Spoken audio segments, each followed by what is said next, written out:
మా ఎమ్మెల్యేలను మా కార్యకర్తలను మా సోషల్ మీడియా యాక్టివిస్టుల మీద కేసులు పెట్టి ఆయన ఏదో అటెన్షన్ డైవర్షన్ చేద్దాం అనుకుంటున్నాం. కుల్లా ఉన్నది. రాష్ట్ర ప్రభుత్వ ఖజానా నుంచి ఆ కంపెనీ అకౌంట్ లోకే పోయింది. ₹1 ఇటుపోలే, ₹1 అటుపోలే, ₹1 ఇంకెక్కడికి పక్కదారి పట్టలేదు. అందులో కేసే లేదు. కేవలం ఏంటంటే ఏదో రకంగా ప్రజల్ని మభ్యపెట్టాలని చిల్లర రాజకీయాలకు పాల్పడుతున్నారు. ఎంత దుర్మార్గంగా తయారైపోయిందంటే తుమ్మితే కేసే, దగ్గితే కేసే, పిండితే కూడా కేసే పెట్టాలి. ఇంత చిల్లర రాజకీయం చేస్తుంది. అరే నువ్వు చేసిన తప్పులను ఎత్తి చూపితే, నువ్వు నీ ప్రభుత్వం చేస్తున్న కమిషన్లను ఎత్తి చూపితే, నీ యొక్క అరాచకాలను ఎత్తి చూపితే, నీ లగచర్ల కేసులు ఎత్తి చూపు, లగచర్లలో గిరిజన రైతులకు బేడీలు వేస్తే దాన్ని ప్రశ్నిస్తే ఇవాళ కేటీఆర్ గారి మీద కేసులు పెట్టున్నావు. బిడ్డ నువ్వు ఎన్ని కేసులు పెట్టినా కేటీఆర్ గారు ఒక వ్యక్తి కాదు, ఆయన ఒక శక్తి అని లక్షలాది మంది బీఆర్ఎస్ కార్యకర్తలు, బీఆర్ఎస్ కుటుంబ సభ్యులు కేటీఆర్ ముట్టుకుంటే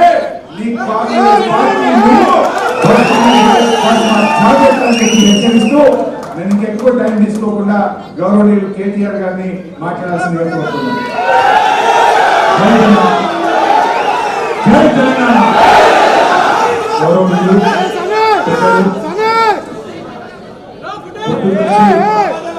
జ్వరం ఉన్నా ఇక్కడ మరి మీ అందరికీ స్ఫూర్తినిస్తూ ఇక్కడే ఉండి పొద్దు నుంచి ఇప్పటిదాకా మీతోనే ఉన్న గౌరవనీయులైన మాజీ మంత్రివర్యులు పెద్దలు మా బావగారు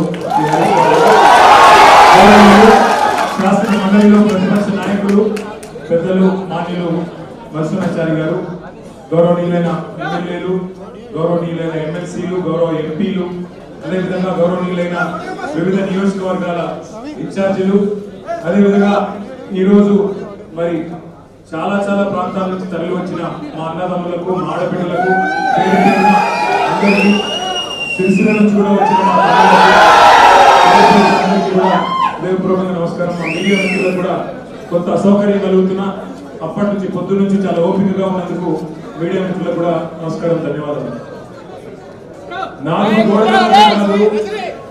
4 కోట్ల మంది ముందు చర్చిద్దాం, ఎవరి తప్పో ఎవరిది ఒప్పో చర్చ పెట్టు అని అసెంబ్లీలో అడిగితే పారిపోయిండు రేవంత్ రెడ్డి. ఈ ఫార్ములా ఈ కార్ రేసింగ్ మీద నేనేదో తప్పు చేసిన అంటున్నావు కదా, కేసీఆర్ ప్రభుత్వం ఏదో తప్పు చేసింది అంటున్నావు కదా, దమ్ముంటే అసెంబ్లీలో చర్చ పెట్టు అని అసెంబ్లీలో కూడా పట్టుబట్టినాం, పారిపోయింది. 4 గోడల మధ్యన ఎందుకయ్యా 4 కోట్ల మంది ముందు మాట్లాడదామంటే పారిపోయింది. పోనీ ఇట్లా కాదు, ఈ బద్నాం క్యాంపెయిన్ ఇంకెన్ని రోజులు నడుపుతావు, ఈ దేశంలో ఏ రాజకీయ నాయకుడు అన్న విధంగా నేను అంటున్నా, నువ్వు ముందుకు రా, నేను తప్పు చేయలేదు, నిజాయితీకి ధైర్యం ఎక్కువ కాబట్టి అవసరమైతే లైట్ డిటెక్టర్ పరీక్ష తీసుకుంటా, నువ్వు కూడా రా. పక్క వేడు పారిపోయాడు.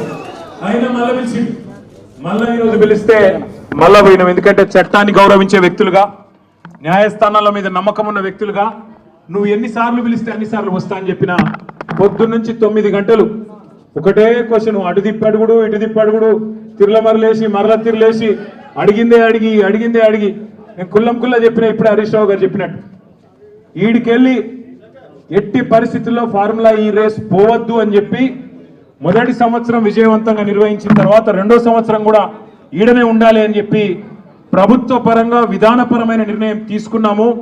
తీసుకొని మరి కొంత డబ్బులు చెల్లించినాం.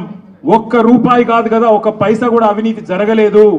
ఈడికెళ్ళి పైసా పోయింది, అక్కడ ఉన్నది, ఇలా అవినీతి ఎక్కడ ఉంది అనే అవినీతి నిరోధక శాఖ అధికారులను అడిగినాం. సమాధానం లేదు.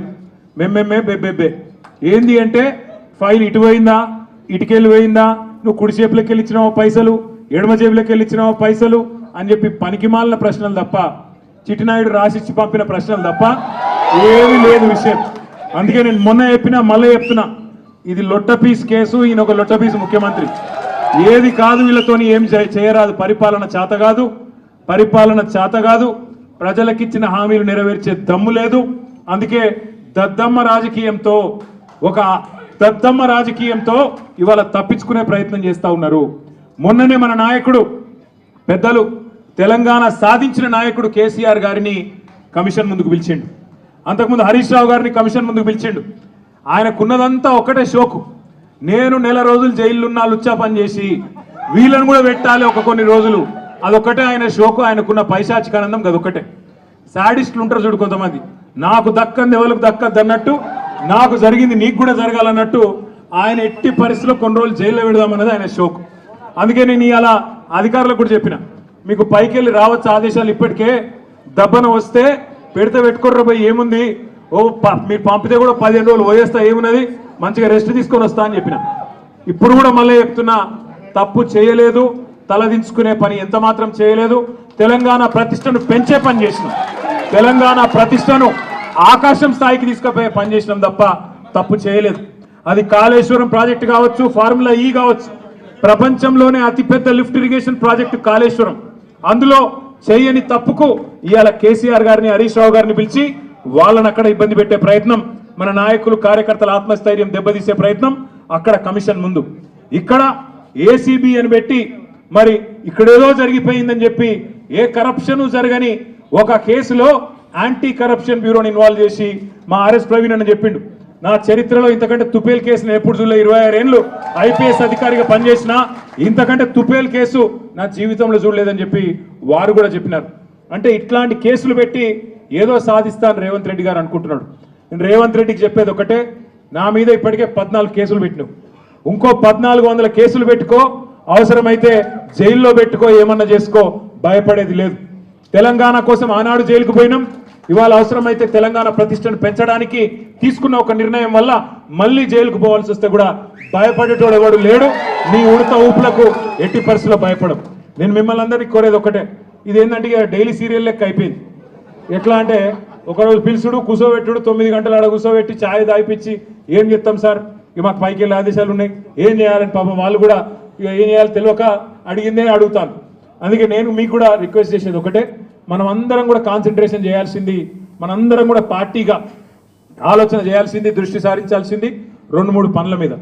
ఒకటి, ఖచ్చితంగా మరి మనం రాబోయే స్థానిక సంస్థల ఎన్నికల్లో ఒక్కొక్క ఊర్లో బరి గీసి లైన్ గీసి ఒక్కొక్క కాంగ్రెస్ పార్టీ నాయకుని ఫుట్బాల్ ఆడు ఎట్లా కాంగ్రెస్ పార్టీని చిత్తుగా ఓడగొట్టాలి లోకల్ బాడీ ఎలక్షన్ లో, దాని మీద దృష్టి పెడదాం.